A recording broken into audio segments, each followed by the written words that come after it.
दूसरी रति मम कथा प्रसंगा प्रथम भगति संतनि कर संता दूसरी रति मम कथा प्रसंगा। आज कपिल देव भगवान मैया से बता रही है कि अगर हमने जीवन में अष्टांग योग नहीं कर पाया और बुढ़ापा आ गया तो क्या हमारा उद्धार नहीं होगा। तो आज कपिल देव भगवान मैया से कह रहे हैं कि भगवान की प्राप्ति के लिए, अपनी मुक्ति के लिए नवदा भक्ति के द्वारा भगवान को प्राप्त किया जा सकता है। और नवदा भक्ति है सीधो तगड़ो है, क्या मैं कहूँ गिरवी को कोई चांस नहीं है। तो बता रहे हैं पहली भक्ति कौन सी है कि जिनका मस्तक संत को देखते ही झुक जाए। तो प्रथम भगत संतन कर शंगा, संतों को देखते ही जिसका मस्तक चरणों में झुक जाए, संतों के प्रति जिसका प्रेम है, संतों के प्रति जिसका भाव है, तो उसके लिए भगवान अवश्य प्राप्त हो जाएंगे। संतों की सेवा करते रहें, संतों के दर्शन करते रहें, ये पहली भक्ति है। और अगर हम संतों के दर्शन करेंगे और तो दूसरी भक्ति हमारे हृदय में प्रवेश कर जाएगी। दूसरी कौन सी है? दूसरी रत्नम कथा प्रसंगा। देखो आपके लिए संत के दर्शन करने आए, गुरु के दर्शन करने आए, तो यहाँ दूसरी भक्ति अपने आप फ्री में मिल गई गुरु कृपा से। दूसरी भक्ति कौन सी है? दूसरी रत्नम कथा प्रसंगा। गुरु के पास जाएंगे, संतों के पास जाएंगे, दूसरी भक्ति अपने आप प्राप्त हो जाएगी। वहां संतों के पास आपको कथा सुनने को मिलेगी और कथा सुनने में बैठ गए तो ये हमारी दूसरी भक्ति है। बोलो वृंदावन हरि लाल की। बात नहीं करेंगे, जो बच्चे बैठे बात कर रहे पीछे, ये बात नहीं करेंगे। बोली वृंदावन हरि लाल की। दूसरी कथा, दूसरी है भक्ति भगवान की कथा मिलेगी। और जब हम कथा सुनेंगे तो कथा सुनने से हमारा विवेक जागृत हो जाएगा। विवेक जागृत हो जाएगा सत्संग करने से, क्योंकि बिना सत्संग का विवेक न होई, राम कृपा बिन सुलभ न सोई। तो वहां तीसरी भक्ति प्राप्त हो जाएगी। बोली वृंदावन हरि लाल की। भगवान की कथा सुनाएंगे तो तीसरी भक्ति प्रवेश कर जाएगी।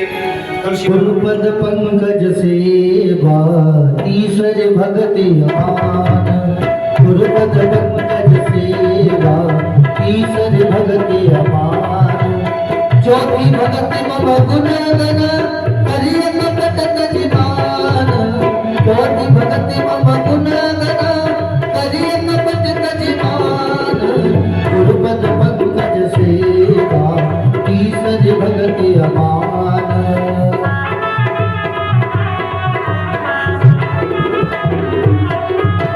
चौथी भगत मम गुण गण करिय कपट जीवान।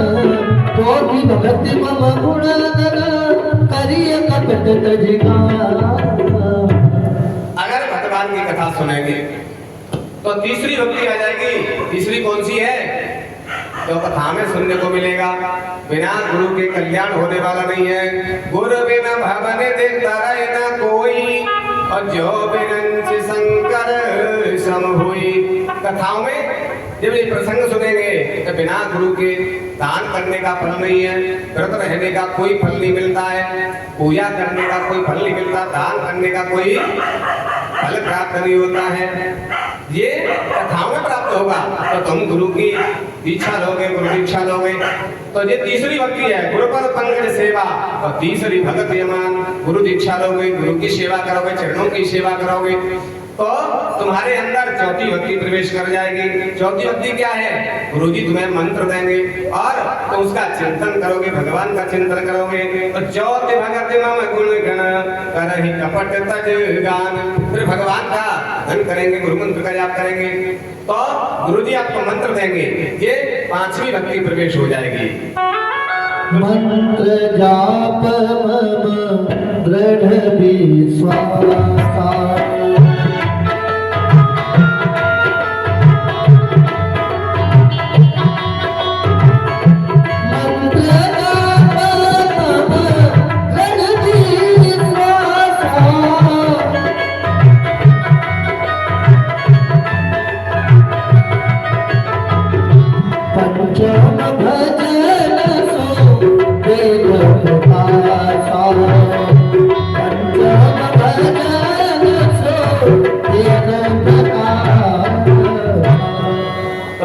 पांचवी भक्ति प्रवेश कर जाएगी।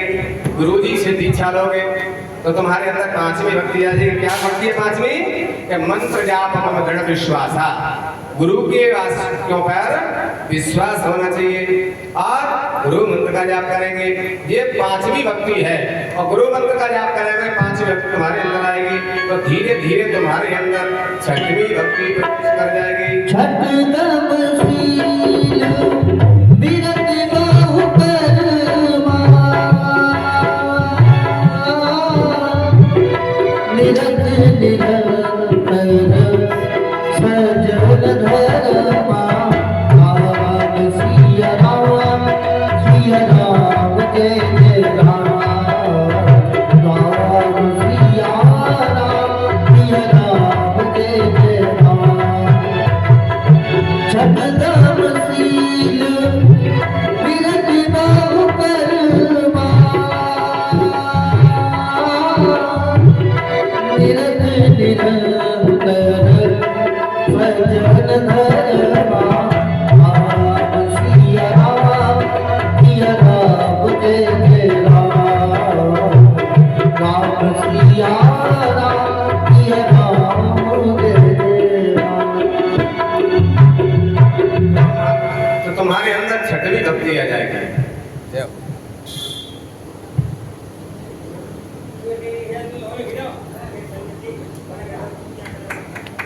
बोलिए वृंदावन बिहारी लाल की जय हो। बोलिए बाबू महाराज की जय हो।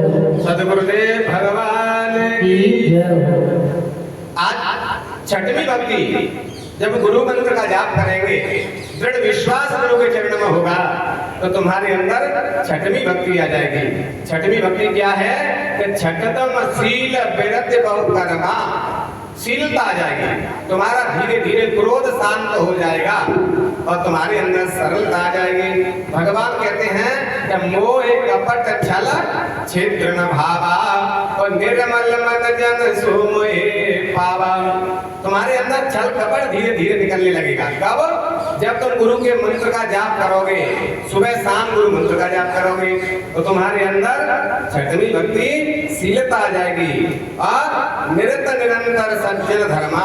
तुम्हारे अंदर क्या भाव आएगा कि मैं सज्जनों के पास बैठूं, क्योंकि तुलसी बाबा कहते हैं कि बर भल वास नरक करता था और दुष्ट संग जन दे विधाता। हे विधाता, मैं दुष्टों की संगति से बचूं, बस यही कृपा करो, यही कृपा करो महाराज। छठतम शील निरत निरंतर सज्जन धर्मा। सज्जनों की संगति करोगे तो तुम्हारे अंदर ये छठवीं भक्ति प्रवेश कर जाएगी और जब तुम्हारे अंदर सरलता आ जाएगी, सज्जन पुरुषों की संगति करोगे तो तुम्हारे अंदर सातवीं भक्ति भी प्रवेश कर जाएगी। सातव सम मोहि मैं जगदीता,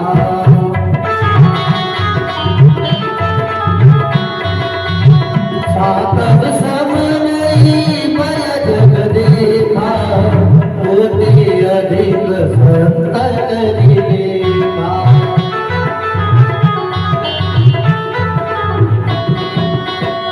सातव सम मोहि मैं जगदीता,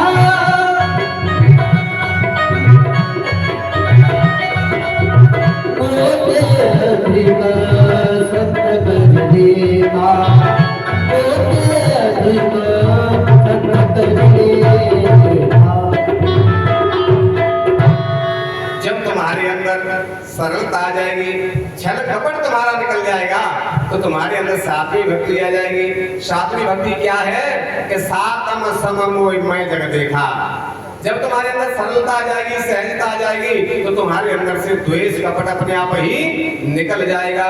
जब द्वेष कपट निकल जाएगा तो ना कोई किसी का दुश्मन है, ना कोई किसी का प्रेमी है। सब में ही भगवान दिखेंगे। सिया राम मैं सब जग जानी। जब सब में भगवान दिखेंगे तो सब परमात्मा में दिखने लगेगा। मोह में जगत देखा। जब परमात्मा में जगत दिखेगा तो हम किससे ठगई करेंगे, किससे बेईमानी करेंगे, किससे लड़ेंगे, किससे प्रेम करेंगे, क्योंकि सब में ही भगवान है। जब ये सातवीं भक्ति इसके हृदय में आ जाती है तो भगवान क्या कहते हैं कि फिर के मेष मोते अधिक संत कर लेखा। अगर मेरी भी पूजा बन पाए ना बन पाए कोई बात नहीं, भगवान की पूजा बेशक ना हो पाए, लेकिन मोते अधिक संत कर लेखा।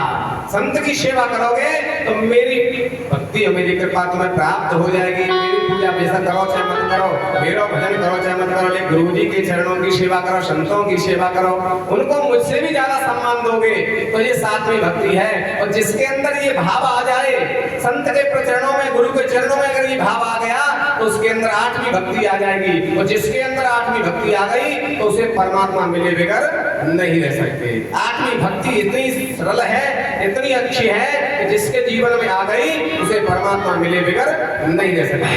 तुलसी बाबा कहते हैं आठवीं भक्ति। आठव जता लाभ संतोषा,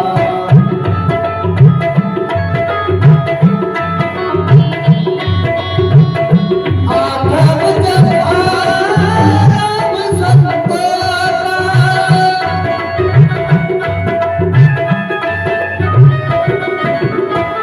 सपने उड़ई देखे पर तोफा, सपने उड़ई देखे पर तोफा। जिसके जीवन में आठवीं भक्ति आ गई उसे परमात्मा मिले बगैर नहीं रह सकते। परमात्मा उसके आगे पीछे डोलेंगे जिसके हृदय में ये आठवीं भक्ति आ जाए। कौन सी है आठवीं भक्ति? तुलसी बाबा कह रहे हैं कि आठम जथा लाभ संतोषा, भगवान ने जो दिया है बस उसी में संतोष करे, ज्यादा की आस ना करे। जो भगवान दे रहे हैं, ठाकुर जी दे रहे हैं, उसी में संतोष करे। ये नहीं कहेगा भैया जा पे तो बंगला है, वो जाकर मकान है, वो जाकर गाड़ी है, कि मुंह पे कछूना है, ये द्वेष भाव नहीं है। ठाकुर जी ने हमको जैसे रखा है वैसे जाई भी दे राखे राम, ताई भी दे रहिए, और सीताराम सीताराम सीताराम कहिए। जैसा ठाकुर जी ने दिया, हमारे भाग्य में जैसा, हमारे प्रारब्ध में जैसा, हम जैसा कर्म करके आए, हम जैसा दान करके आए, वही तो मिलेगा। जैसा हम करके आएंगे वही मिलेगा। हमने अपने खेत में जैसा बीज डाला होगा वही फसल होगी। गेहूं डालोगे तो गेहूं होगी, सरसों डालोगे तो सरसों होगी, चना डालोगे तो चना होंगे। इसलिए हमने जो कर्म पहले बोया है पहले के जन्म में, वही तो बोएंगे, वही काटेंगे, वही मिलेगा। फिर क्यों दूसरे से जलन करते, इस पे इतना, इस पे इतना, इसका ऐसा नाम, इसका वैसा नाम। जो करके आया है वो भोग रहा है, जो भोग के आया है वो काट रहा है, उसको वैसी फसल मिलेगी। तो ये आठवीं भक्ति जीवन में धारण कर लो, परमात्मा मिले बिगड़ नहीं रहेंगे। आठवां जथा लाभ संतोषा, जो मिल जाए परमात्मा ने दिया, बहुत दिया है। हम तो इतने के लायक नहीं थे, फिर भी ठाकुर जी ने बहुत दिया है। जब ये भाव आ जाएगा तो तुम्हें परमात्मा मिले बगैर नहीं रह सकते। और क्या कह रहे हैं कि सपने नहीं देखा है पर दोषा। किसी का तो देखो आरती है रही है, और ये आरती में ठाड़े ना है रही है, सो रही है जी, ऐसा कर रहे हैं, कीर्तन ना कर रहे हैं जी, बिना कर रहे हैं। जो करेगा वो भरेगा। दूसरे को क्यों देखते हो?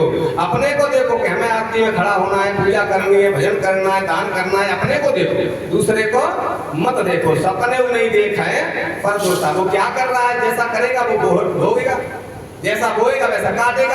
हम क्यों दूसरे के लिए परेशान हो, काय के लिए इल्जाम लगाएं दूसरे पर? हम तो अपने आप को देखें हम क्या कर रहे हैं, हमें क्या करना चाहिए, हमें ये मनुष्य का जीवन क्यों मिला है। अपने आप को सुधारो, क्योंकि दूसरे पे एक उंगली करोगे तो 3 उंगली तुम्हारे तक जाएंगी। उसमें तो एक अवगुण है, तुम्हारे अंदर 3 अवगुण है, शोभा के अवगुण देख रहे हो। इसलिए किसी कौन क्या कर रहा है किसी को देखना ही नहीं है, अपने आप को देखो। सपने नहीं देखा है पर दोषा, ये आठवीं भक्ति है। अगर ये भक्ति जीवन में धारण कर ली तो परमात्मा मिले बगैर नहीं रह सकते। तो उसके अंदर नौवीं भक्ति प्रवेश कर जाएगी। अगर ये भाव तुम्हारे होगा तो नौवीं भक्ति आ जाएगी। तो शिव बाबा कहते हैं नौवीं भक्ति कौन सी है, ऐसा होना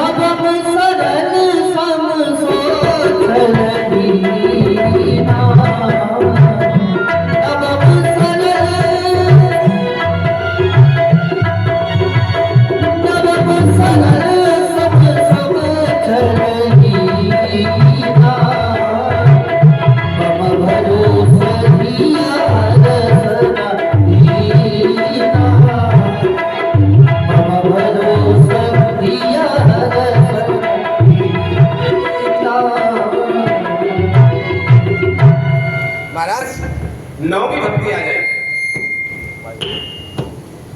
महाराज नौवीं भक्ति आ जाएगी। जिसके अंदर संतोष आ गया, दूसरे की बुराई नहीं देखेगा, उसके अंदर नौवीं भक्ति प्रवेश कर जाएगी।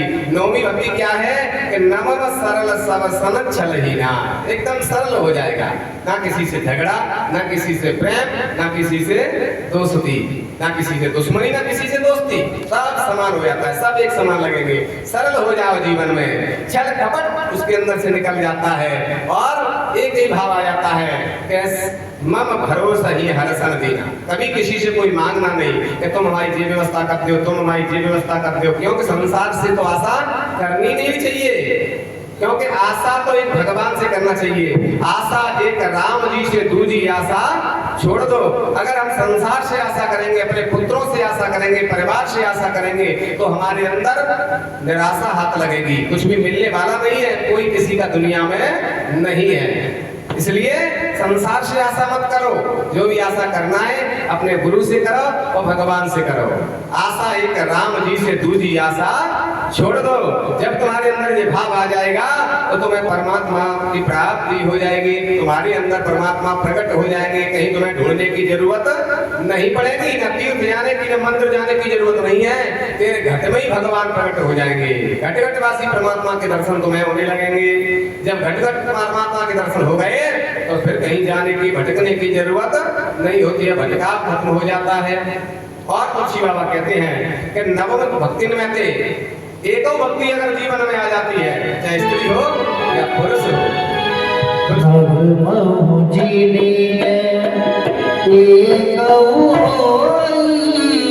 राम सिया राम,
भगवान कह रहे हैं देवभूति मैया से कि मैया अगर अष्टांग योग नहीं कोई कर पाता है, अष्टांग योग के द्वारा मन को एकाग्र नहीं कर पाता, तो नवदा भक्ति के द्वारा भगवान की प्राप्ति की जा सकती है, अपना कल्याण किया जा सकता है। अगर नवदा भक्ति भी नहीं आए, नौ नहीं आ पाए, तो नवम एक जिनके हुई, अगर नौ में से एक भी जीवन में भक्ति धारण कर ली तो भगवान उसका उद्धार कर देते हैं। चाहे स्त्री हो या पुरुष हो, कोई भी नौ में से एक भी धारण कर लेता है तो भगवान उसका उद्धार कर देता है। तो मैया कहती है कपिल देव भगवान से, प्रभु ये मन भक्ति की ओर नहीं जाता, ज्ञान वैराग की ओर नहीं जाता, कथा सुनने की ओर नहीं जाता, विषय वासनाओं की ओर ज्यादा जाता है, संसार की ओर जाता है। तो कपिल देव भगवान कहते मैया जब मन को स्वभाव और जल को स्वभाव एक जैसा हो गए, आपने देखा होगा जल के लिए, पानी के लिए छत पे फैला दो तो छत में से पनारे में और नीचे जमीन में अपने आप आ जाता है, लेकिन अगर जमीन में से छत पे पानी पहुंचाना है तो अपने आप नहीं जाएगा। कहने का तात्पर्य पतन की ओर तो अपने आप चला जाता है, लेकिन उत्थान की ओर नहीं जाता, ऊपर की ओर ये पानी नहीं जाता। अगर हमको ऊपरी मंजिल पे पानी पहुंचाना है, दूसरी मंजिल पर तीसरी पे पहुंचाना है, तो ये पानी अपने आप नहीं जाएगा। कैसे जाएगा? कि फिर इसमें हमको यंत्र लगाना पड़ेगा। क्या लगाना पड़ेगा? यंत्र लगाना पड़ेगा, मोटर लगानी पड़ेगी, जेट लगाना पड़ेगा। जब हम मोटर लगा देते हैं तो जो 2 मंजिल 3 मंजिल का भी पानी पहुंच जाता है जमीन से यंत्र के द्वारा। ऐसे ही ये मन है, ये मन भी विषय वासना की ओर जाता है, घर गृहस्थी की ओर जाता है, पतन की ओर जाता है, लेकिन उत्थान की ओर मन नहीं जाता। खूब प्रयास करते हैं, खूब कथा सुनते हैं, गुरु के पास जाते हैं, फिर भी मन परमात्मा की ओर नहीं जाता। तो इसके लिए ये मन कब जाएगा? तो जैसे जल के लिए उत्थान की ओर के लिए ले जाने के लिए हमने यंत्र लगाया, तब वो यंत्र के द्वारा पानी ऊपर गया, ऐसे ही मन परमात्मा की ओर तभी जाएगा जब हम मन में भी यंत्र लगाएंगे। जब तक मन में यंत्र नहीं लगेगा तब तक ये मन विषयों से हट करके परमात्मा की ओर नहीं जाएगा। तो देवभूति कहती महाराज पानी में तो दिख रहा है, पानी को पाए पता मोटर लगा दे, अब मन तो दिखाई नहीं देता। अब उस मन में यंत्र कहाँ लगाए? कौन सा यंत्र लगेगा? कौन सी मोटर लगेगी? क्या यंत्र लगेगा? तब कपिल देव भगवान कहते हैं भैया मन को अगर विषयों से हटा के, संसार से हटा के परमात्मा की ओर ले जाना है तो मन में तुम्हें यंत्र लगाना है। तो कौन सा यंत्र लगेगा? कि इस मन में गुरु रूपी यंत्र लगेगा। जब तक हम गुरु रूपी यंत्र नहीं लगाएंगे, गुरु की शरण नहीं लेंगे, तब तक ये मन संसार से विषयों से हटके परमात्मा की ओर नहीं जाएगा। गुरु रूपी अंकुश, गुरु रूपी यंत्र जब तक मन पे नहीं लगेगा तब तक ये विषयों से हटके परमात्मा की ओर मत जाने वाला नहीं है। तो गुरु की शरण लेनी पड़ेगी। गुरु बिना भव निधि तरह न कोई, जो विनंति शंकर सम कोई। चाहे हम शंकर के समान तपस्वी हो जाएं, ब्रह्मा के समान तपस्वी हो जाएं, लेकिन जब तक गुरु रूपी यंत्र नहीं लगेगा तब तक ये मन संसार से परमात्मा की ओर, विषयों से परमात्मा की ओर नहीं जाएगा। गुरु रूपी यंत्र का सहारा लेना पड़ेगा इस मन में। तो महाराज नवता भक्ति के द्वारा भी अगर नहीं, देवभूति कहती है कि अगर बुढ़ापो आएगा होए पास में, नजदीक काल सामने खड़ा हो और ना तो नवदा भक्ति कर पाई, ना योग, ना बैराग, कछुई धारण कर पाए तो कबा को उद्धार नहीं होगा। तो आज कपिल देव भगवान कहते हैं भैया अब भगवान का भी तो न्याय बहुत ही अलग है। कहते हैं कहत कठिन समुझत कठिन, साधन कठिन विवेक, होए गुणाक्षर न्याय जो पुन पृथ्वी अनेक। जरूरी नहीं है कि भगवान नवता भक्ति के द्वारा ही, ज्ञान वैराग के द्वारा तुम्हारा उद्धार करे। पता नहीं है कि गुणाक्षर न्याय कब हो जाए, भगवान किस गुण पे रीझ जाए, गुरु को भगवान को कौन सा गुण तुम्हारा अच्छा लग जाए और उसी से तुम्हारा उद्धार कर दे। आपने देखा गणका, जामीन कितने कितने पापी थे, एक ही गुण से भगवान ने तार दिया उनको। एक गुण में आ गया, उस गुण पे रीझ गए भगवान गुरुदेव और कल्याण कर दिया। आगे आपको बताएंगे संत कृपा हो गई थी अजामिल पर और नारायण नाम बेटा का रखवा दिया, उसी से नरक जाने से अजामिल बच गया, संत कृपा से बच गया। तो भगवान पता नहीं कौन सा गुणाक्षर न्याय कर दे, संत कृपा से, गुरु कृपा से कौन सी कृपा हो जाए कि हम भवसागर से तर जाए।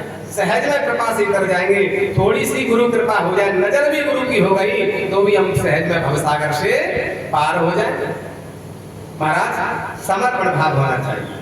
तो कहने लगे कैसे कि संसार में जो भी नियम कर रही है परमात्मा के अर्पण कर दो।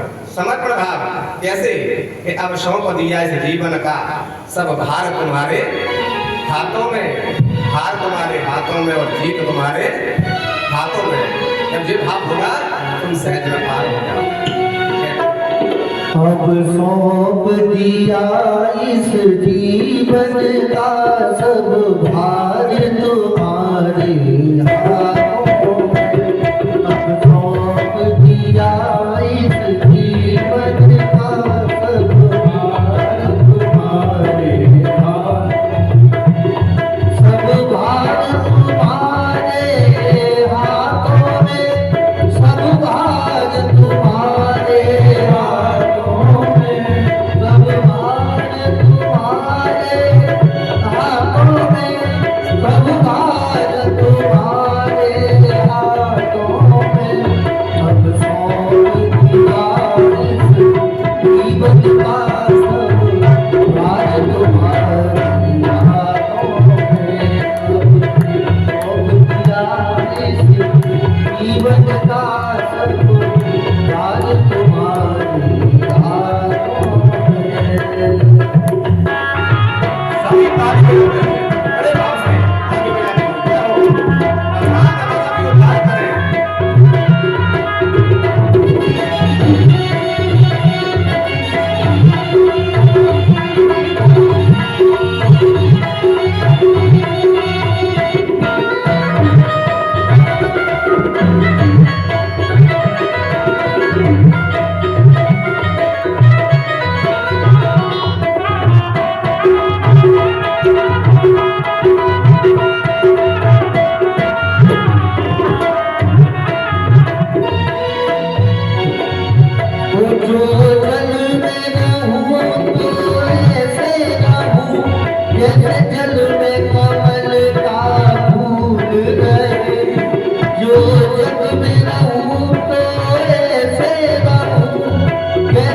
कमल का फूल रहे, जब अंत समय में प्राण धरूं, साकार तुम्हारे हाथों में, अब सौंप दिया इस जीवन को, सब भार तुम्हारे हाथों में।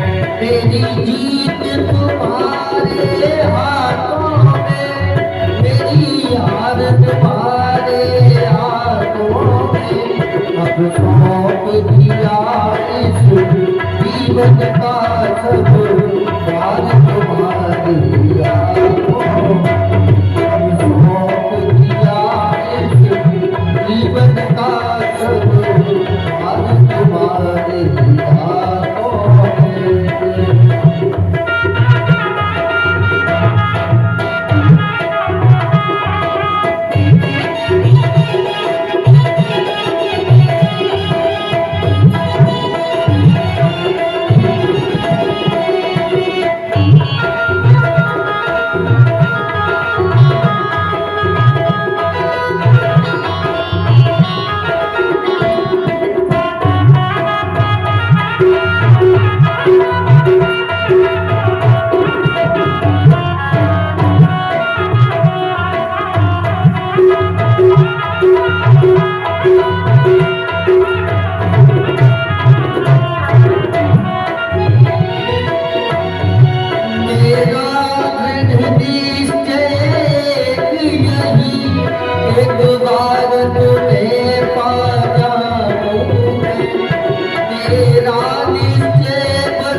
मीठी मीठी ताली बजाते हुए साथ में गाएंगे तो बहुत आनंद आएगा। इसलिए कहेंगे क्या, यदि मानव का तुझे जन्म मिले तो तेरे चरणों का पुजारी बनूं।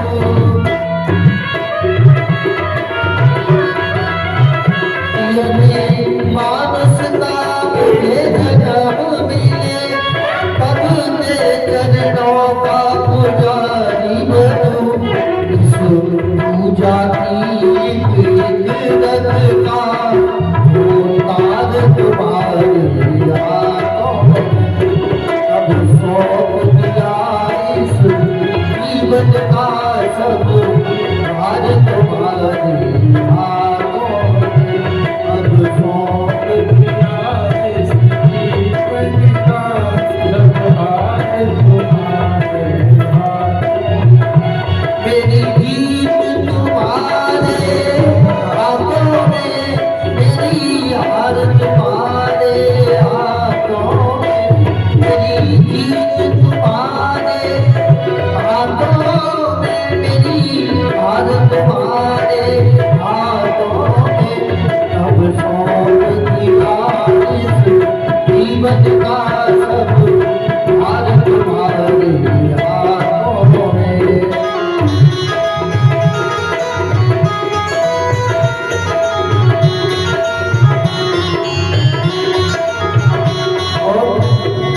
मुझ में तुझ में बस भेद यही, मैं नर हूँ तुम नारायण हो।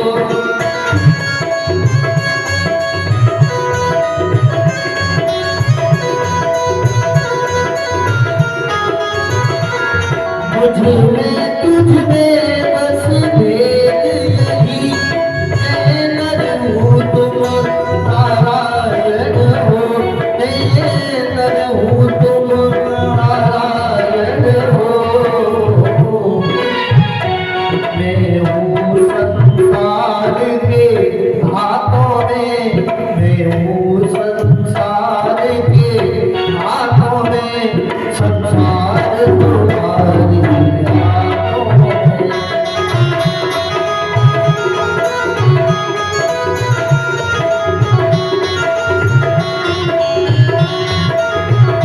अब सौंप दिया इस जीवन का सब भार तुम्हारी हाथों में।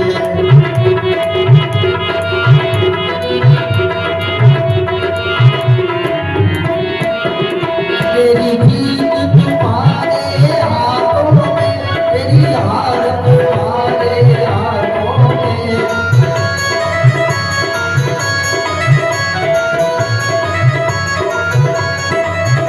अब सौंप दिया इस जीवन का सब भार तुम्हारी हाथों में। सौंप दिया इस जीवन का सब भार तुम्हारी हाथों में। सब भार तुम्हारी हाथों में, सब भार तुम्हारी हाथों में। बोलिए सदगुरुदेव भगवान की जय हो। कपिल देव भगवान मैया देवभूति के लिए बता रहे हैं, अगर बुढ़ापा पास में आ जाए, काल अगर सामने खड़ा हो, तो उस समय अष्टांग योग कहां से कर पाएंगे, वैराग्य कहां से धारण करेंगे, नवदा भक्ति भी नहीं कर पाई है, तो समर्पण भाव कर दो भगवान के चरणों में, गुरु के चरणों में समर्पित हो जाओ।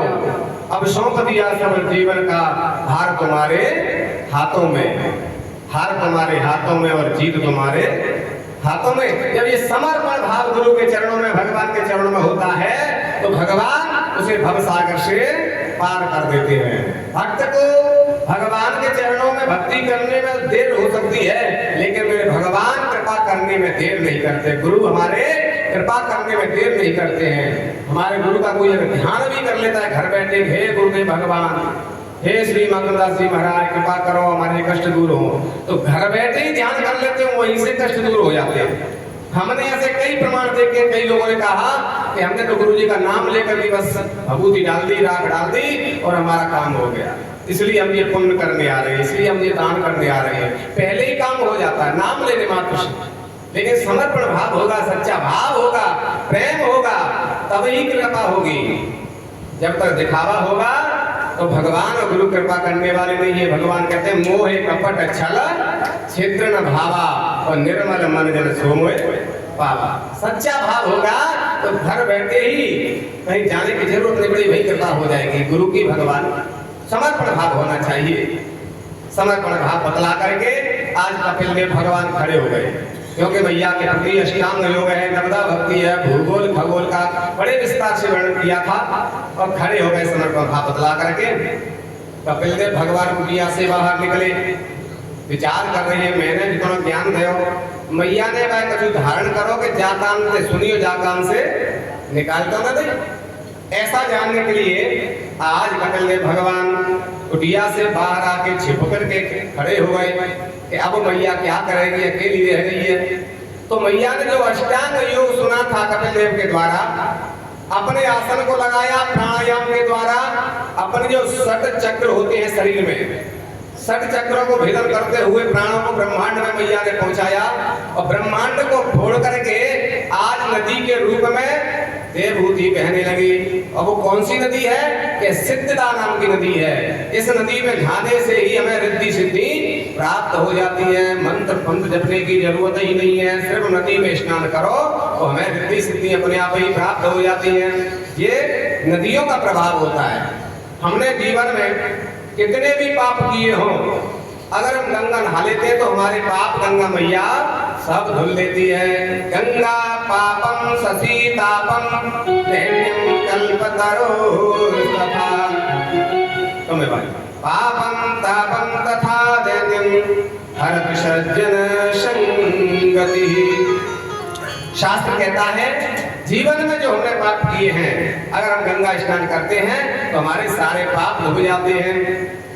या अगर पाप धुलना है तो गंगा में स्नान करो। और हम चाहते हैं कि हमें ज्ञान प्राप्त हो जाए, अगर जो ज्ञान चाहते हैं तो वो नर्मदा में स्नान करें, क्योंकि नर्मदा में स्नान करने से मनुष्य को ज्ञान प्राप्त हो जाता है। क्योंकि ज्ञान के दाता शिव हैं, और शिव कहाँ से उत्पन्न हुए हैं बताया गया है। नर्मदा के कंकण सब शंकर, नर्मदा में जो भी कंकण है वो साक्षात शंकर भगवान है, और शंकर भगवान बुद्धि के दाता हैं, बुद्धि को देने वाले हैं। तो नर्मदा में नहाने से ज्ञान प्राप्त हो जाता है जीव को। और यमुना में नहाने से यमराज के दर्शन नहीं होते हैं, यमराज कभी ले नहीं जाता, वो नरक नहीं जाता है जो यमुना में स्नान करते हैं।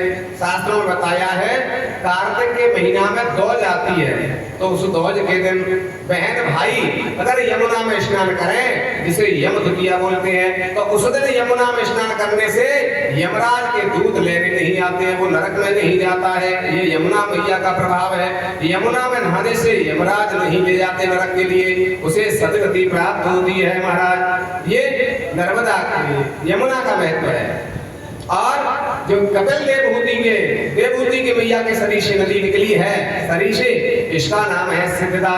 इसमें नहाने मात्र से रिद्धि सिद्धि अपने आप प्रकट हो जाती है, मंत्र जपने की जरूरत नहीं, रिद्धि सिद्धि करने की जरूरत ही नहीं है, सभी रिद्धि सिद्धि प्राप्त हो जाती है, क्योंकि सिद्धियों को देने वाली है। सिद्धदा नाम है इसका नाम, ऐसी नदी के रूप में प्रकट हुई। और एक नदी और है जो नासिक मुख से निकली है, लाट से निकली है, त्रिशंकु के मुख से निकली थी।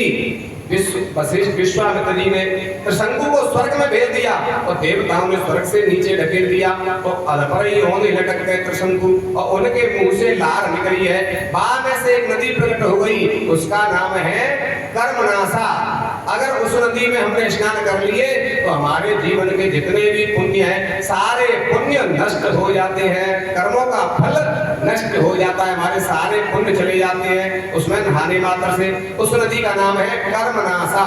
ये उत्तर प्रदेश में नदी निकली है, वहाँ जगह जगह बोट लगे हैं, इसमें हाथ नहीं धोए, इसमें पानी नहीं पिए, कुल्ला नहीं करें, क्योंकि अगर तुम्हारी उंगली भी उस नदी में डूब गई तो तुम्हारे सारे पुण्य चले जाएंगे, जो तुमने दान पुण्य करो है सब फल नष्ट हो जाता है महाराज। तो उसका नाम है कर्मनाशा। तो ऐसे नदियों का अलग अलग महत्व है। जैसी नदी में स्नान करो, जैसी गंगा में स्नान करो, वही तुम्हें पुण्य प्राप्त होगा। तो आज देवभूति मैया सिद्धदा नाम के नदी के रूप में परिणत हो गई।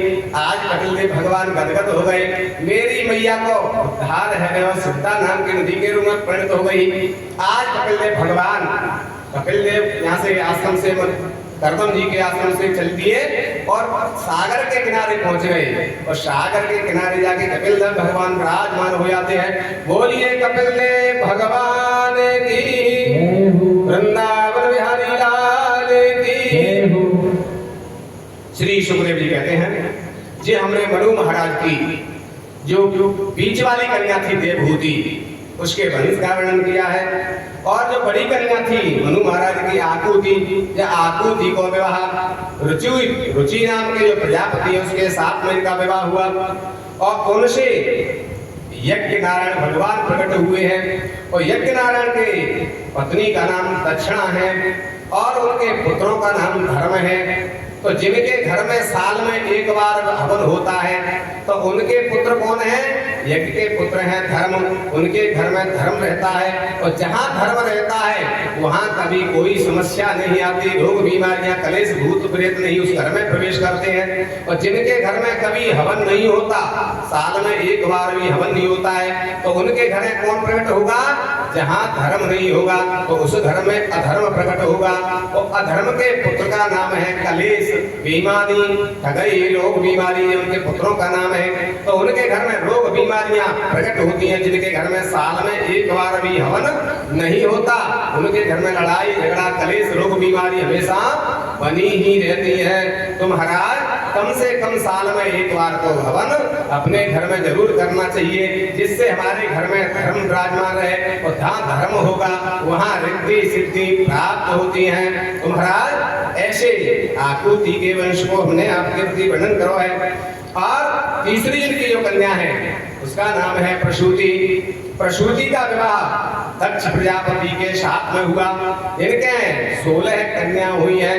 16 कन्याओं का विवाह कर दिया, लेकिन 16वीं जो कन्या सती महारानी, इनको वंश नहीं चलो है, क्योंकि सती महारानी ने युवा अवस्था में ही अपने पिता की यज्ञ में अपना शरीर योग अग्नि के द्वारा दग्ध कर दिया था, इसलिए उनका वंश नहीं चला है। बोलिए वृंदावन बिहारी लाल की जय, बोलिए सदगुरुदेव भगवान की जय हो। श्री सुखदेव जी कहते हैं, राजन, जैसे इसके माँ बाप होते हैं वैसे उनकी संतान होती है। श्री सुखदेव जी कहते हैं कि जो देवहूति मैया थी, इनके जाकर के जो कन्या 9 कन्या हुई थी, तो 9 कन्याओं ने भी ब्रह्मा विष्णु महादेव को बालक बना दिया था, क्योंकि उनकी माँ ने सिद्धता नाम के नदी के रूप में परिणत हो गई। सिद्धता नाम के नदी के रूप में परिणत हो गई थी। और उनकी जो पुत्री है अनुसुईया महारानी, इन्होंने अपने 3 बालक बना दिए थे। 3 बालक बना दिए।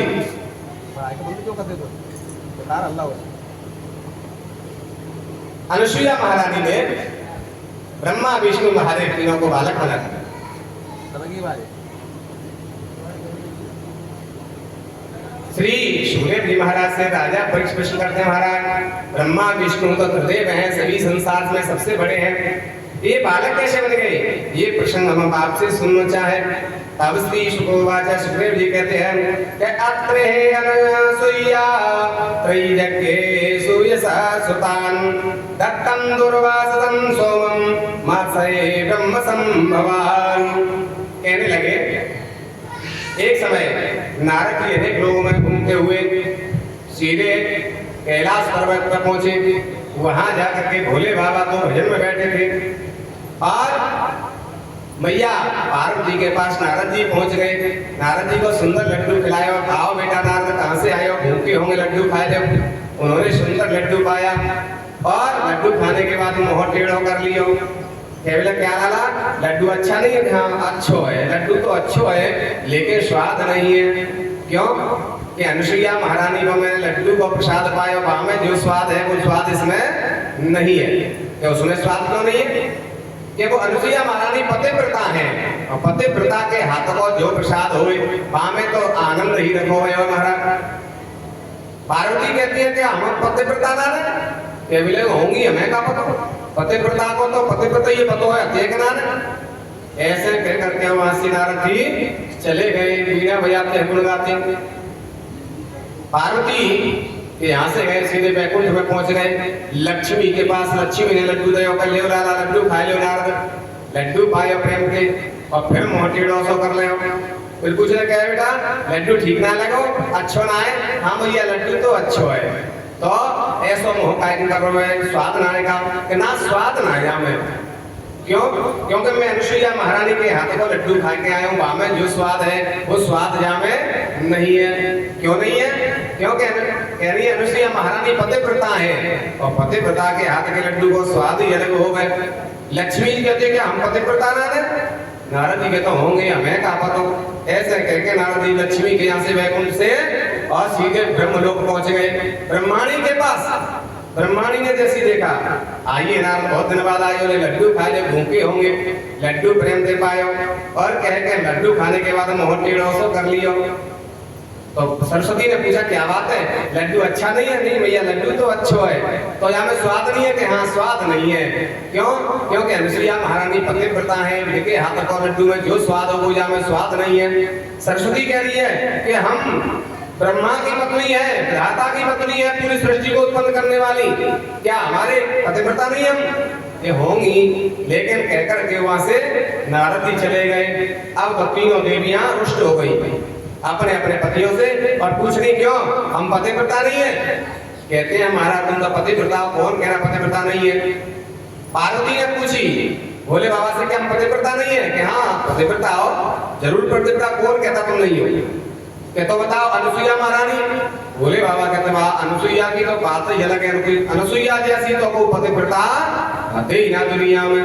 जो भोले बाबा ने बड़ाई करी तो पार्वती के तरवा से चुटिया में आगे लग गई, क्योंकि कोई स्त्री अपने पति से दूसरी औरत की बड़ाई कबू नहीं सुन सके।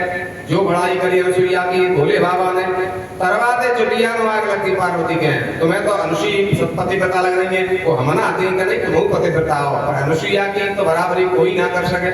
सोई पार्वती रुष्ट है गई और कहने लगी कि या तो अनुसुईया के पद धर्म नष्ट कर जाओ, अन्यथा अन्न भोजन ग्रहण नहीं करेंगे। अब भोले बाबा कह रहे थे को अनुसुईया से के पास नहीं जा सके, क्योंकि वो पतिव्रता है। पतिव्रताओं के सामने हमारी शक्ति काम नहीं करती है। देवों के देव महादेव जरूर है, लेकिन पतिव्रताओं के सामने हमारी शक्ति काम ना करती। इसलिए वहां मत भेजो। जबरदस्ती पार्वती ने भोले बाबा को अनुसुईया के धर्म को नष्ट करने भेज दियो। इधर लक्ष्मी या नारायण को भेज दियो, ब्रह्मा जी ने ब्रह्मा जी को भेज दिया। तीनों देवता मिलकर के जैसे ही पहुंचे हैं तो वहां तीनों आपस में मिल गए। पूछने लगे ब्रह्मा जी कहाँ जा रहे हो विष्णु भगवान से, कहले तुम बताओ कहाँ जा रहे हो। कौन? भोले बाबा आ गए। भोले बाबा से पूछी तुम कहाँ जा रहे हो, तो भोले बाबा तो भोले भंडारी है। कह रही है पार्वती कह रही है अनुसुईया के धर्म नष्ट कर जाओ, अन्यथा भोजन और जल ग्रहण नहीं करेंगे। ब्रह्म भोले बाबा कह रहे हैं जब इस प्रकार कहा तो विष्णु भगवान कहते हैं जय बीमारी हमारे घर में। ब्रह्मा जी कह रहे जय बीमारी हमारे घर में, तो चलो तीनों को एक ही समाधान है। तीनों देवता पहुंच गए। अनुसुईया महारानी के दरवाजे पे जाकर के अलग जगाई। जो अलग जगाई अनुसुईया महारानी फूल लेकर के आई, क्योंकि ऐसा बताया है जो भिखारी आता है तो वो तुम्हें ज्ञान देने आता है। भिखारी भी ज्ञान देता है। क्या ज्ञान देता है कि मैंने अपने हाथ से जीवन में कहूँ दान नहीं करो, तो अब मोए भिखारी बनना पड़ो, जगह जगह मोए हाथ पसारना पड़ रहा है, दरवाजे पे भीख मांगनी पड़ रही है, क्योंकि मैंने अपने हाथ से कहूँ दान नहीं किया है। जो दान नहीं करता है उसे अगले जन्म में भिखारी बनना पड़ता है। तो भिक्षुका नैव भिक्षन्ति बोधयन्ति ग्रहे ग्रहे, तो ज्ञान दे रहा है कि अपने हाथ से दान करते रहोगे तो अगले जन्म में भिखारी नहीं बनना पड़ेगा। तो आज और भिखारी अगर खाली हाथ चला जाता है तो तुम्हारे सब पुण्य ले जाता है, अपना पाप तुम्हारे घर में छोड़ जाता है। तो इसलिए कोई भिखारी खाली हाथ नहीं जाए। आज अनुसुईया महारानी फल लेकर के आई। जो फल दिए मना कर दिया, कहिए ये फल नहीं चाहिए इच्छा में। तीनों देवता कहते हैं मैया अपन तुम निर्वस्त्र होकर के हमें अपना दुग्ध पिला दो। अनुसुईया कहती है कैसे बाबा जी है, कैसे साधु है, कैसे महात्मा है जो दूसरी स्त्री से कह रहे हैं निर्वस्त्र होकर के हमें दूध पिला दो, स्तनपान करा दो। लेकिन उन्होंने ध्यान लगा के देखा तो सब समझ गई अनुसुईया महारानी ये कोई साधारण साधु नहीं है, गुरुदेव हैं, मेरी परीक्षा लेके आए हैं। इसलिए अनुसुईया महारानी अंदर गई, अत्रि महाराज के चरण धो करके उनका चरणामृत लिया है और जल लेकर के कहा तन मन धन से मैंने अपने पति के अलावा किसी के लिए दूसरे रूप में नहीं देखा हो। तो आज ये तीनों साधु तीनों महात्मा 6-6 महीना के बालक बन जावे। ऐसे कह करके जो जल के छींटा लगाए तीनों देवता 6-6 महीना के बालक बन गए। अब तीनों बालकों को लेकर के अनुसुईया अंदर गई। अंदर जा करके निर्वस्त्र होकर के आज उनके लिए भिक्षा मांगी थी, दूध पिलाए तो दूध पिलाने लगी है। अनुसुईया महारानी ने ब्रह्मा विष्णु महेश तीनों देवताओं के लिए दुग्ध पान कराया है और दुग्ध पान कराने के बाद पालने में झुला दिया है। पालने में तीनों बालक झूल रहे हैं। देवता आकाश में आ गए। धन्य है अनुसुईया महारानी।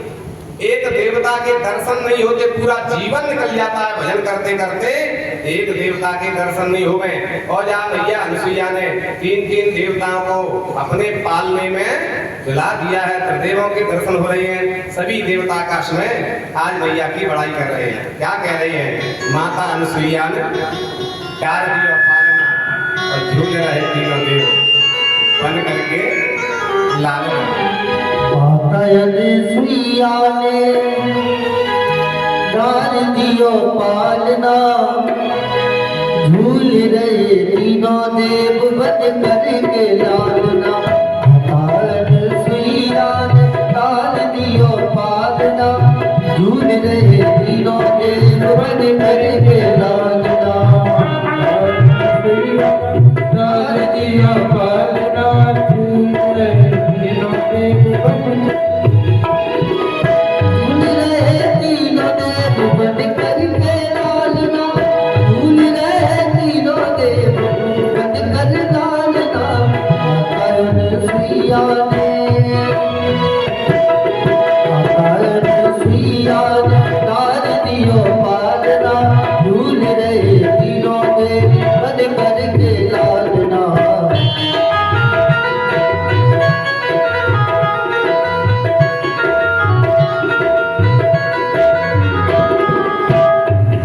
खुशी के ये तो भूमि ना समाती,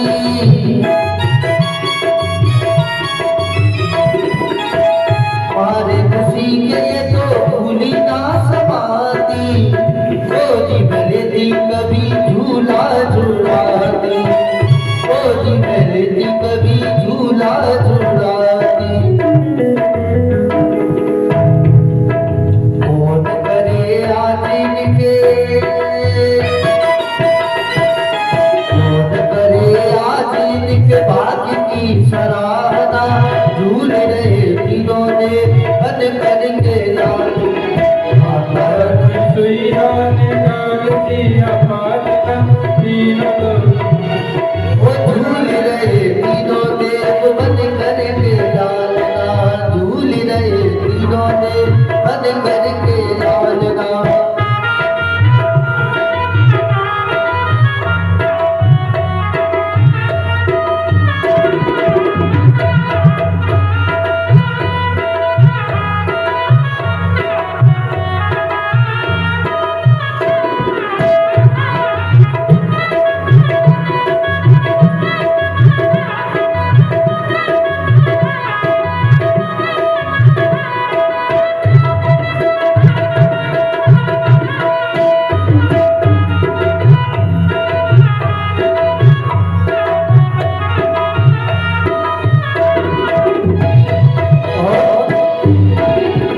बालक की भांति प्रभु रुदन बचावे,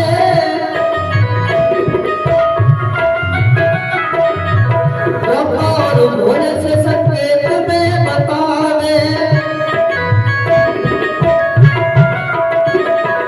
लेने आए भेद, लेने आए भेद,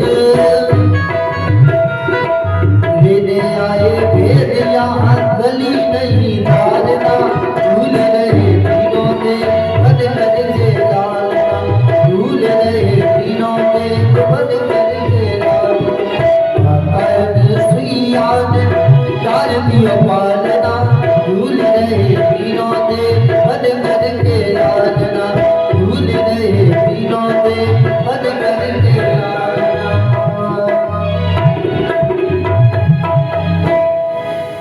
आज श्री सुखदेव जी महाराज वर्णन करते हैं कि सभी देवता पर सराहना कर रहे हैं अनुसुईया महारानी। एक देवता के दर्शन नहीं होते हैं, आज अनुसुईया महारानी के भाग्य की क्या कर सराहना करें। तीन तीन देवता आज उनके आंगन में पालने में झूल रहे हैं, प्रदेवों को झुला रही है, अपना स्तन पान करा रही है, गदगद हो गए। अत्रि महाराज आए, उन्होंने पूछा देवी ये बालक कौन के झूल रहे हैं। अनुसुईया कहती महाराज अपने घर में होंगे तो अपने ही बालक होंगे, पड़ोसी के थोड़ी आवेंगे हमारे घर झूले, अपने ही बालक है, तुम्हारी बालक है। अत्रि महाराज कहते हमें पता नहीं पर बात हम तीन तीन बालक है।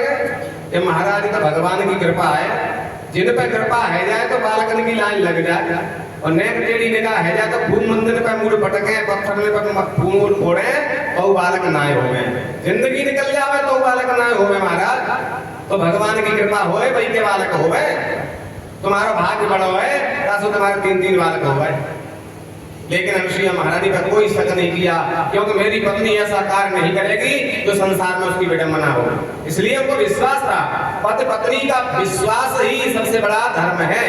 घर में प्रेम का कारण नहीं विश्वास है, उस घर में कभी लड़ाई झगड़ा नहीं होता जहाँ विश्वास होता है एक दूसरे की बातों पर, कर्म पर, धर्म पर।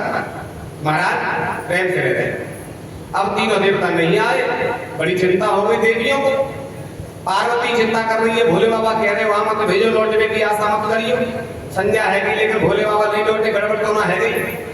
पार्वती ढूंढने को चल रही मेरे पति है, इधर लक्ष्मी जी चल रही वैकुंठ से, यह ब्रह्मलोक से सरस्वती चल रही। तीनों देवियां ढूंढती हुई जा रही हैं, तो जाकर के तीनों आपस में नीचे मिल गई पृथ्वी पर। तीनों देवियां देखी, अरे देवी कहाँ जा रही हो? लक्ष्मी ने पूछा। पार्वती ने कही ऐसे हमने अपने पति भेज रहे हैं अनुसुईया के यहाँ धर्म को नष्ट करने के लिए, और लौट के ना आए, संध्या है गई। लक्ष्मी जी के तो पति तो हमने भेज रहे हैं, ब्रह्माणी के लिए तो हमने अपने पति वही भेजे अनुसुईया के यहाँ, चलो तीनों जनी ढूंढेंगे संग। और देखो तो हतुना आश्रम कहूँ आई ना है, देवलोक से मृत्यु लोक में। तब तक सामने के नारद जी आ रहे थे, बीड़ा बजाते हरिगुण गाते नारद जी आ रहे। पार्वती क्रोध आएगा जई ने तो आग लगाई, अगर जे नहीं कहतो तो काय को भेजते अपने पति है। ये तो कोई है नारद जो क्रोध में कही सोई नारद जी नहीं नहीं अभी मेरा अनुष्ठान चल रहा है, मैं कहूँ महिला के पास में नहीं जाता हूँ, क्योंकि पार्वती है क्रोध आता है तो महाकाली बन जाएगी, सबरे डूमराए बीणा ठोक देंगे, भाई गोविंदा है नमो नमा कर देंगे, महाकाली हुए थे। जब क्रोध आवे तो महाकाली बन जाए तो महाकाली के सामने कोई भी न टिक पावे। एक बार महाकाली का रूप धारण किया था, पूरा ब्रह्मांड हिल गया था, तो भोले बाबा ये आकर के चरण में लेट गए। सब महाकाली का पैर भोले बाबा की छाती पर पड़ा, तब जाकर के मैया की जीव निकली, अरे ये तो मेरा पति है। तब जाकर के शांत हुई है, तुम्हारा महाकाली है, इनको कोई शांत नहीं कर पाएगा। इसलिए अरे नाना अभी मैं किसी के जंग नहीं जाता हूँ, मेरा अनुष्ठान चल रहा है, किसी औरत के पास स्त्री के पास नहीं जाता। पार्वती के बाद नारद आप तो भाई भाषा बदल गई, वैसे तो माता जी कहते होते, आज हमें औरत बता रहे हो ऐसा कौन सा अनुष्ठान है जिसमें माँ के पैर नहीं छुए जाए, माँ के पास नहीं जा सके। अनुष्ठान होता है तो पत्नी के संग नहीं रहते हैं और विषय वासना नहीं करते हैं, लेकिन माँ के पास तो जा सकते हैं, ऐसा कोई अनुष्ठान नहीं है।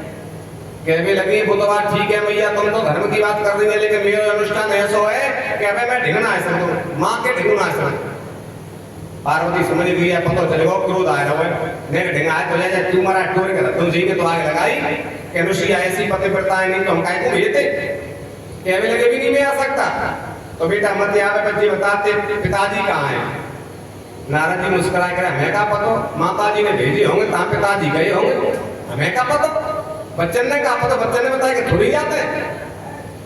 अरे लाला तो उससे पता तेरे पेट में सवा हाथ की गाड़ी है, तू बालक ना है तो उससे पता, रास्ता बता दे कहाँ कैसे मिलेंगे। नारद जी के तो सच्ची बता दो कि हाँ सच्ची बता दे कि तो ऐसा करो तुम तो माला ले लो और भभूत रमाए लो भाई है जाओ। बोले क्यों? क्योंकि अब तुम्हारे पति तुम्हें मिले भी भाई ना। अनुसुईया के यहाँ गए तो वहां में अनुसुईया ने 6-6 महीना के बालक बनाए लाए और बड़े है जाएंगे तो मेरे विवाह कर लेंगी और क्या ही कोई जरूरत है अति ना, तुम तो माला ले लो भाई है जाओ भजन करो, तुम्हारी जरूरत नहीं है, तुम्हें मिले भाई ना तुम्हारे पति। सोई पार्वती के तो पानी में पृथ्वी खिसक गई। नारद कभी झूठ नहीं बोलता, इधर की उधर जरूर करता है लेकिन झूठ नहीं बोलता, ये पक्की बात है, सत्य बोलता है। बेटा कैसे भी बताओ मेरा हमारे पति मिल जाए, नहीं हम तो बिना पति के नहीं रह पाएंगे, बिना भोले बाबा के नहीं रह पाएंगे, कोई उपाय हो तो बता दे। नारद जी कह रहे उपाय तो हो पर तुम करेंगे नहीं। क्यों नहीं करेंगे? क्योंकि तुम तो पतिव्रता हो और तुम तो देवों के देव महादेव की पत्नी पतिव्रता, और तुम कैसे झुकोगी? अनुसुईया के चरण में झुकना पड़ेगा, अनुसुईया के चरण की सेवा करेगी तो त्याय पति मिल सकते हैं। और वो पृथ्वी पे रहे भाई मनुष्य ऋषि पत्नी है और तुम तो स्वर्ग में रहे भाई देवन के देव महादेव की पत्नी, तुम कैसे झुके हुई? तुम तो बड़ी हो, तुम पाए नहीं छुए हुई, चरण नहीं दबाए हुई, तो तुम्हारे पति मिले हुए वाले नहीं है। ताश हो करो माला ले लो और बाई है जाओ भजन करो। आज नारद जी की बात सुन करके पार्वती कहती है बेटा नारद हम तो अपने पति पाए के लिए सवर्ण के पैर छू लेंगे, अनुसुईया के चरण छू लेंगे, हम छोटी है जाएंगे पर हमारे पति मिल जाएंगे, वो उपाय हो तो बता दे। उपाय तो मेरे पास है, अगर तुम कर लो हाँ बता दे बेटा। क्या तो तुम तीनों देवी अनुसुईया की बहू बन के चली जाओ, क्यों वो बालक बने गए हैं और तुम उनकी बहू बन के उनकी सेवा करोगी, सासू की सेवा करोगी तो मेवा अपने आप ही मिले, सेवा करेंगे तभी तो मेवा मिले। लेकिन आज के जमाने बहू तो चाहते सीधी चाबी मिल जाए घर की मालिक की, सेवा सास जाए बाहर में, हमें सास से खा लेना था, सास चता रहे खाए रोटी बनाए ले, मुझे ना करनी सेवा, मुझे तो मालिक ही चाहिए, गुच्छा चाहिए चाबी को घर पर, मालिक ही नहीं सेवा ना कर सके तो कैसे मालिक मिल जाए? सेवा करोगे तभी तो मेवा मिलेगी। प्रदेवियों से कह रही है लक्ष्मी जी सरस्वती और पार्वती से कह रहे नारद जी तुम सेवा करोगी सास की तो ही तुम्हें मिलेंगे पति। तीनों देवियां कहती मैं तो सेवा कर लेंगी लेकिन हमारे पति हमें मिल जाए तो ठीक है बहू बन के पहुंच जाओ। अनुसुईया महारानी बड़ी दिल की वाली है, बहुत उदार हृदय वाली है, तुम उनकी बहू बन के सेवा करोगी तो तुम्हारे पति जरूर मिल जाएंगे। तीनों देवी पहुंचा दी अनुसुईया के आश्रम पे। तीनों देवियों ने अलग लगाई, भिक्षा मांगी, जो भिक्षा मांगी है तो अनुसुईया महारानी पल्ले के आई, कोई भिक्षा मांगने वाला आया, जो फाटक खोले 3 देवियां खड़ी हैं। अनुसुईया कहे देवी तुम कौन हो? कह बोले हम आपकी पुत्र वधु है, बहु बन के तो आइए। यदि नारद जी बहु बन के जाओगे तो ही स्वीकार करें। कह बोले कि हम तो तीनों त्रिदेवी हम आपकी बहू है। तीनों ने एक ही आवाज में बहू है। अनुसुईया की जब बहू है तो बाहर क्या पड़ी है? बहू तो घर में रहती है और सास द्वार बैठते तो बाहर क्या पड़ी, चलो घरे। तो तीनों जैसे ही कही सुई सख्त तीनों घुस गए। घुसे जानते पहले सो अपने पति कभी मिले। तीनों देवी अंदर घुस गई। तीनों ने अपना अपना काम संभाल लो, घर की सेवा करें, क्योंकि जो कमाता है सेवा करे वो सबने प्यारो लगे। जो घर को काम ज्यादा करे वो सबने प्यारो लगे। और जो काम नहीं करे ताते का कहते काम को न धंध को ढाई सेर अन्न को। जो काम ना करे ताते कोई प्रेम ना करे, और जो काम करे बाते सबने प्रेम करे, सबने को लाडलो बन जावे महाराज। तो तीनों देवियां घुस गई घर में और जाकर के सेवा करने लगी। अन्नपूर्णा तो रसोई में चली गई। अन्नपूर्णा है पार्वती रसोई की व्यवस्था संभाल ली, भंडार भरते सारी व्यवस्था बनाने लगी, सेवा करने लगी। लक्ष्मी जी तो साक्षात भंडार भरती, जो भी घर में कमी थी सबरे भंडार भरते लक्ष्मी मैया ने। सरस्वती मैया ने सबको सद्बुद्धि दे दी। तीनों देवियों ने अपनो अपनो काम संभाल लिया, सेवा करने लगी। और रात्रि जब भई है तो जाकर के तीनों देवी अनुसुईया के पैर दबाने लगी। पुराने जमाने में सास के चरण बहुत दबाती थी, लेकिन अब के जमाने में तो पेटुआ दबाई देगी, पांव तो दबा गई। तो महाराज आज की अलग बात है, पहले के जमाने की बात है। पहले शासन की बहुत सेवा होती थी। तो महाराज चरण दबाने लगे। जैसे चरण दबा रही है पार्वती की आंख में से आंसू निकल के और अनुसुईया के चरण पे पड़ो। जो चरण पे आंसू गिरो तो मैया अनुसुईया बैठी रह गई। बेटा हमारे घर में काय बात को दुख है? क्योंकि घर में जिस बहू का आंसू गिरता है, जिस घर में औरत का आंसू गिरता है, उस घर के घर लक्ष्मी चली जाती है, उस घर में दरिद्रता आ जाती है, उस घर में सभी देवता छोड़ के चले जाते हैं। और जहाँ देवता नहीं होते उस घर में भूत व्याध आदि व्याधि उस घर में आ जाती है। तो कभी भी औरत का आंसू नहीं गिरना चाहिए, हमेशा प्रसन्न रहना चाहिए। जिस घर में औरत प्रसन्न रहती है उस घर की लक्ष्मी अपने आप बढ़ती रहती है, उस घर को लक्ष्मी कभी छोड़ के नहीं जाती है। देवता उस घर में निवास करते हैं। शास्त्रों में बताया है कि यत्र नारी पूज्यन्ते तत्ते रमन्ते देवताः। जिस घर में स्त्री का सम्मान होता है, इसका स्त्री प्रसन्न रहती है, उस घर में लक्ष्मी हमेशा बढ़ती रहती है, उस घर में सभी देवता निवास करते हैं। अनुसुईया कह रही है बेटा काय बात को दुख है? तुम्हारी आंख में आंसू काय को निकलो, का कष्ट है? पार्वती कहती मैया घर में तो कोई कष्ट ना, लेकिन कितनी भी संपत्ति हो घर में, कितनी भी सुख सुविधाएं हो, लेकिन पति का सुख नहीं मिले तो सब सुख धूल के समान लगे, जहर के समान लगते हैं। हमारे पति का वियोग है जो सहन नहीं होता है। हमारे पति यहाँ तक आए लेकिन दिखाई नहीं दे रहे। कहने लगे चिंता नहीं करो, ये तीनों पालने में झूल रहे तुम्हारी पति। अपने अपने पति में ले जाओ और बड़े कर लो।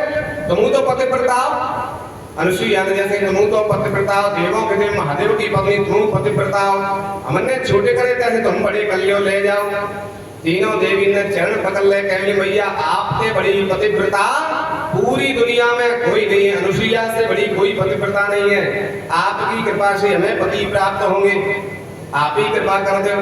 पार्वती विचार कर रही है तुम ऐसो नहीं हो, विष्णु भगवान नहीं उठाए ले तो हमारा तो धर्म ही नष्ट है जागो।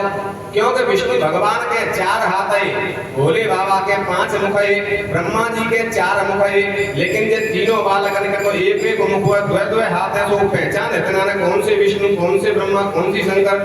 कबड़ा है कि तुम दूसरे नहीं उठा ले तो हमारा तो धर्म नष्ट है जागा। इसलिए देवी तुम्हें हमारी रक्षा करो, तुम्हें धर्म की रक्षा करो, हमारे पति हमें लौटा दे। तब तक अत्रि महाराज आ गए। अत्रि महाराज ने देखो और पूछ ले रहे हैं अनुसुईया ये 3 देवी को बैठी हुई है? तो कहने लगी महाराज वो और हो रही है, तुम्हारी बहू है, पुत्र वधू है। अत्रि महाराज कह रहे हैं बालक तो पलने में झूल रहे हैं और बहू 5-5 हाथ की पहलती आ गई। अबे बालक तो झूल रहे हैं पलना में और बहू 5-5 हाथ की पहले आ गई।